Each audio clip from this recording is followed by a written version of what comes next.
Nagbabalik ang Buhay Unleash. Ako po si Vic Garcia. At Abeling Garcia. Dadako na tayo sa ating ikaw, ano action mo? Tandaan nyo to ha, you are what you do, not what you say you'll do. Sa Tagalog po, hindi pwedeng purong ngawa, dapat may gawa. Tandaan mo, ikaw ay produkto ng mga ginagawa mo, hindi yung mga sinasabi mo. Kaya mas importante po yung ginagawa kaysa sinasabi. Okay po sabihin, pero dapat gawin natin. Pero kung hindi nyo gagawin, sayang po. Kaya sa segment na to, hahanap tayo ng aksyon sa mga sitwasyon na nangangailangan ng solusyon. So, ibig sabihin po, ano man pong problema, may solusyon. Lalo-lalo na po kung hingi ng tulong sa iba, baka mayroon po silang aksyon sa inyong solusyon. Eto, may mga nagpapadala sa amin ng mga katanungan, ng mga sitwasyon, no? Pero kung ikaw hindi ka pa nakakapagpadala at meron kang delikado o komplikadong sitwasyon na nangangailangan ng aksyon, padala nyo lang sa amin, sa aming Facebook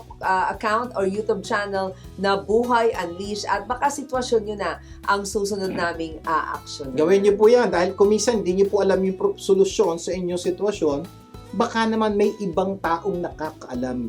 Yung pala, sila ay dumaan na sa problema ngayon, alam na nila yung dapat nilang gawin. Yes. So, kaya po, paulit-ulit po namin sinasabi, humingi po kayo ng tulong sa ibang tao. Ang sitwasyon natin sa araw na ito ay, nako, controversial ito. Ano-ano ang dapat mong gawin kung pakiramdam mo ay hindi ka na mahal ng mahal mo? Sir Vic, ikaw, ano ang action mo? Yan. So, makinig po kayo mabuti. Napaka-importante po yung aksyon na gagawin natin. Okay?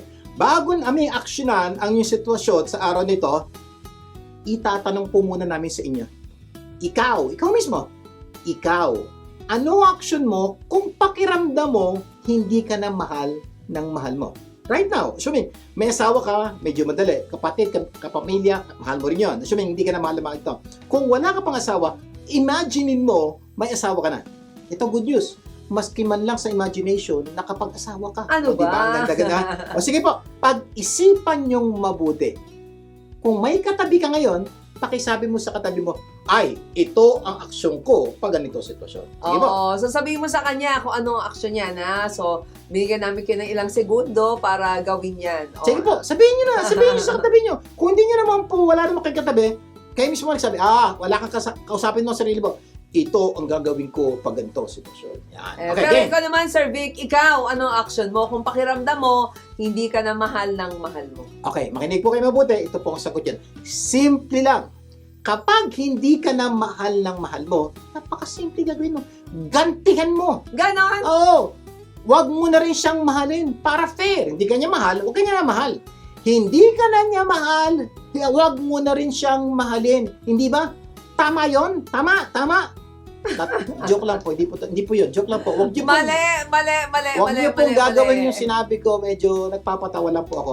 Ang problema, kung minsan, yun ang ginagawa ng iba. Kadalasan kasi, ganyan ang ginagawa ng marami, di ba? Gumaganti. Dahil sa tingin nila, yun naman ang tama. Kumbaga, eye for an eye, tooth for a tooth. Ginawa niya sa akin to, gagantihan ko. So may mga ganong pagkakataon. Ginawa ko lang pong joke yun, pero uulitin ko po, huwag niyo pong gagawin yung joke ko kanina. Joke lang po yun. Kaya meron tayong konting katatawanan.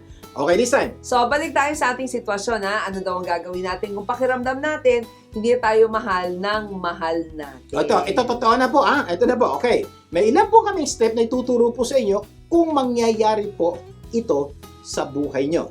O baka mangyari sa mga kapamilya nyo or nangyayari na to sa mga taong nakapaligid siya. Step number 1. Action number 1. Siguraduhin mong tama ang pakiramdam mo. Yan po. Isang bagay po napaka-importante. In any problem, take note, in any problem, o anumang sitwasyong nandun kayo, first thing you do, siguraduhin yung tama yung nararamdaman nyo, o tama yung nadinig nyo, o tama yung palagay nyo. Kasi doon po kuminsan nagkakamali. Okay? Pag mali po yung pakiramdam at tingin nyo, malamang mali action. Kadalasan kasi, iba yung pakiramdam sa katotohanan. Eh, di ba? Tandaan nyo po yun. May tawag na felt need, Yan. di ba? Or yung feeling mo, o kaya yung true. Yan. So, Diba? Yung totoo. kadalasan po, may mga pagkakataon po, nararamdaman nyo, hindi po yung tunay na nangyayari. Kaya lang, kuminsan, dala tayo ng ating pakiramdam, at nadala tayo ng ating pakiramdam, kuminsan, hindi na importante yung katotohanan. Itong problema. Paano kung mali pakiramdam mo? Ano mangyayari? Then, mali rin ang solusyon mo. Kaya napaka-importante. Last week, pinag-usapan din natin ito sa ating sitwasyon. napaka-importante, first thing you do is siguraduhin mo kung tama yung Kasi minsan yung nararamdaman mo. iniisip ng iba parang hindi ka lang nabati ng birthday mo. Mm-mm. 'Di ba? Ay nako, hindi niya na ako mahal. Mm. Or hindi ka nabati ng anniversary. O kaya hindi ka napansin ng umaga. O hindi ka napagsilbihan ng umaga. Pakiramdam mo hindi ka na mahal. Or hindi ka na tinatawagan. O yung mga dati niyang ginagawa, pakiramdam mo hindi na nangyayari. Yeah. So, napaka-importante. So, Diba? isang paraan po para Oo. malaman nyo kung totoo ay nararamdaman. Sulat mo nga, ano ba yung naging basis mo? Oo. Bakit tingin mo di ka naman? Ito.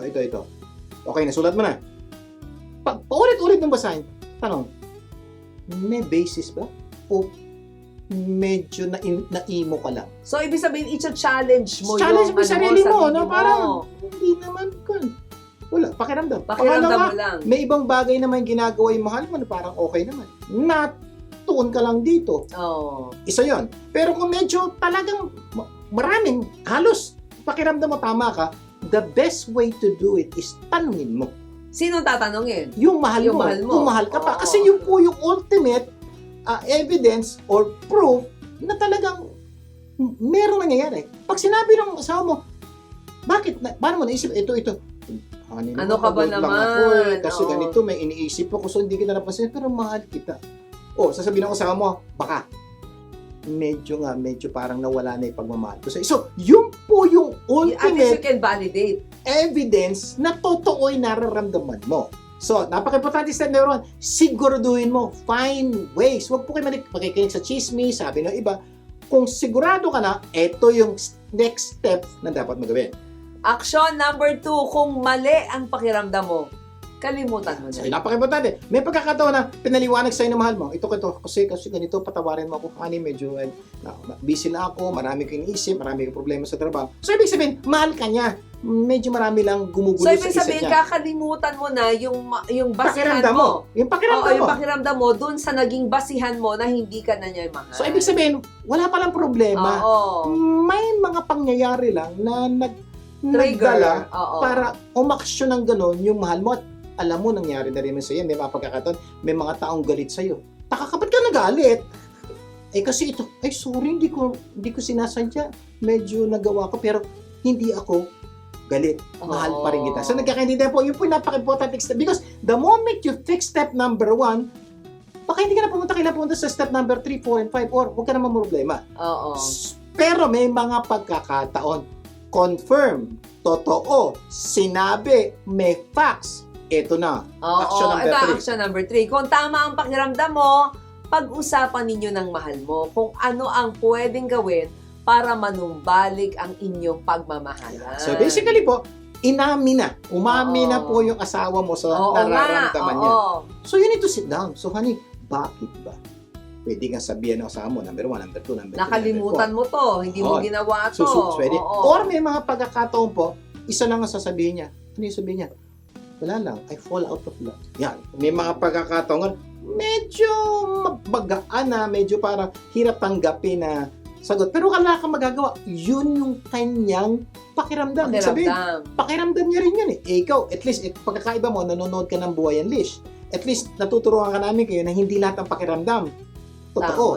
Tama. Ang problema, yung mahal mo, hindi nanonood. So, hindi niya alam yung pinag-uusapan natin dito. Yun ang kailangan pong magawa ng solusyon. Kung may nagawa kang kasalanan, edi humingi ka ng patawad, Yes. humingi ka ng sorry. Kung may kailangan kang baguhin, 'di ba? Kung nag-uusap kayo, edi baguhin mo. Yun ang prayer natin eh. Ang panalangin namin ay maayos o magkasundo kayo o gumanda inyong pagsasama para mas tumagal ang Oo. inyong relasyon, di ba? Dahil gusto nga po namin sa programang ito, maging masaya ka, matagumpay, ang makabuluhan ng buhay mo. Kaya lang, may mga pagkakataon, ginawa mo na yun, Wala pa effect pa rin. rin. Tama, may mga pangyayari. So, pupunta ka sa step number 4. Ito yung humingi kayo ng tulong sa mga relationship experts. Ayan. So po, may mga pagkakataon na baka ayaw. Okay, may mga pagkakataon po, hindi niyo talaga alam yung solusyon eh. Yun po yung palagi namin sinasabi sa programang ito. May mga pagkakataon, darating kayo sa sitwasyon, hindi niyo alam yung solusyon. Pero may mga taong nakakalam. Humingi po kayo ng tulong, magpa-counsel po kayo. O ayaw humingi ng tulong nung asawa mo, May mga pagkakataon gano'n. pwedeng ikaw na lang ang humingi ng tulong sa iba. At Diba? least kalahati ng problema masusolusyonan. Ang payo po namin, kami po as counselors, gusto namin yung dalawang may problema ang hihingi ng tulong. Pero kung ayaw po ng dalawa, kahit yung isa. Kasi at least yung makakatulong po yan. Nakita na po namin may pagkakataong isa lang humingi ng tulong pero nasolusyonan. Pero isa sa pinakamaganda po, humingi ng tulong, humingi po kayo ng tulong sa Diyos. Yun ang Na may tinding, solusyon sa Oo. lahat ng problema pinagdadaan. yun ang matinding relationship expert. At kung sakali meron po kayong ganyan, may problema kayo, padala niyo po sa amin, hopefully matulungan po namin. Okay, recap lang. Number 1, siguraduhin mong tama ang pakiramdam mo. Kung nararamdaman mong hindi ka na mahal ng mahal mo. Okay, action number 2, kung mali ang pakiramdam mo, kalimutan mo na, walang problema. Action number 3, kung tama ang pakiramdam mo, pag-usapan ninyo ng mahal mo kung ano ang pwedeng gawin para manumbalik ang inyong pagmamahala. Action number 4, humingi ka ng tulong sa mga relationship expert, marriage counselor, psychiatrist, spiritual leader, patigit sa lahat, humingi ka ng tulong sa Diyos. Sana marami tayong natutunan at na-unleash ang inyong relasyon sa ating pinag-usapan. Mamaya, okay, pag-uusapan natin ano-ano ang dapat gawin para mapagandaan ang ating kamatayan. Magbabalik pa ang Buhay Unleash. Huwag bibitiw!